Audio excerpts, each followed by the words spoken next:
അടുത്ത ഡ്രോയിങ് ആയിട്ട് വരുന്നത് കണക്ഷൻ ഡ്രോയിങ് ആണ്. ആസ് പെർ ഡിസൈൻ നമ്മൾ തീരുമാനിച്ചിട്ടുള്ള പോയിന്റുകളിലേക്ക് ഏത് സ്വിച്ചിൽ നിന്നാണ് കണക്ഷൻ കൊടുക്കേണ്ടതെന്നുള്ളതാണ് ഈ ഒരു ഡ്രോയിങ്ങിൽ വരുന്നത്. അതിൽ ചിലപ്പോൾ ചില സ്വിച്ചുകൾക്ക് നമുക്ക് 2 വേ കണക്ഷൻസ് കൊടുക്കേണ്ടി വരും, ചിലത് സിംഗിൾ വേ മതിയാവും. അപ്പോൾ അങ്ങനെയുള്ള ഡീറ്റെയിലുകളെല്ലാം ആണ് ഇതിൽ നമ്മൾ മെൻഷൻ ചെയ്തിട്ടുണ്ടാവുക. സ്വിച്ച് പോയിൻ്റ് ഡ്രോയിങ്, അതുപോലെ ഡീറ്റെയിൽഡ് എലിവേഷൻസ്, ഇതാണ് നമ്മുടെ ലാസ്റ്റ് കാറ്റഗറി ആയിട്ട് വരുന്ന ഡ്രോയിങ്ങുകൾ.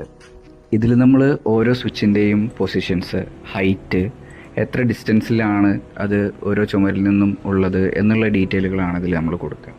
ഇതിൽ തന്നെ ചില ഏരിയകൾ നമുക്ക് പ്ലാനിൽ മാത്രമായിട്ട് ഡീറ്റെയിൽ ചെയ്തിട്ട് കൊടുക്കാൻ കഴിയില്ല.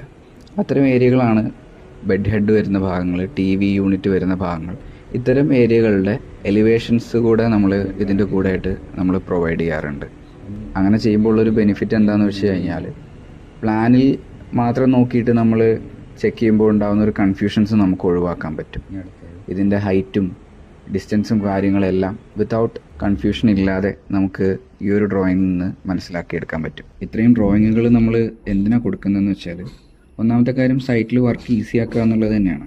പിന്നെ ഇലക്ട്രിക്കലിൻ്റെ ഇനീഷ്യൽ സ്റ്റേജിൽ തന്നെ ക്ലയൻറ്റിന് ഒരു ഐഡിയ കൊടുക്കുക, എവിടെയൊക്കെയാണ് ലൈറ്റ് വരുന്നത്, എന്തുകൊണ്ടാണ് നമ്മൾ അവിടെയൊക്കെ ലൈറ്റിംഗ് ചെയ്യേണ്ട റീസൺസ് എന്തൊക്കെയാണ് എന്നുള്ളൊരു പ്രോപ്പറായിട്ടുള്ള ധാരണ ക്ലയൻറ്റിന് കൊടുക്കാൻ നമുക്കിതുകൊണ്ട് സാധിക്കും.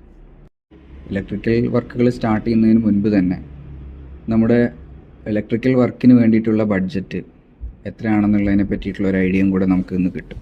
എക്സിക്യൂഷൻ സ്റ്റേജിന് മുൻപായിട്ട് തന്നെ മാക്സിമം കോംപ്ലിക്കേഷൻസ് സൈറ്റിൽ ഉള്ളത് നമുക്ക് റെക്ടിഫൈ ചെയ്യാൻ പറ്റും. അതുപോലെ തന്നെ ഒരു പ്രൊജക്റ്റിൻ്റെ ഏറ്റവും മേജർ പാർട്ട് വരുന്നൊരു വർക്ക് തന്നെയാണ് ഇലക്ട്രിക്കൽ. അപ്പോൾ നമ്മുടെ ടോട്ടൽ ബഡ്ജറ്റിൽ ഇലക്ട്രിക്കലിന് വേണ്ടി മാറ്റി വയ്ക്കുന്ന ഒരു ബഡ്ജറ്റ് ഉണ്ടാവും.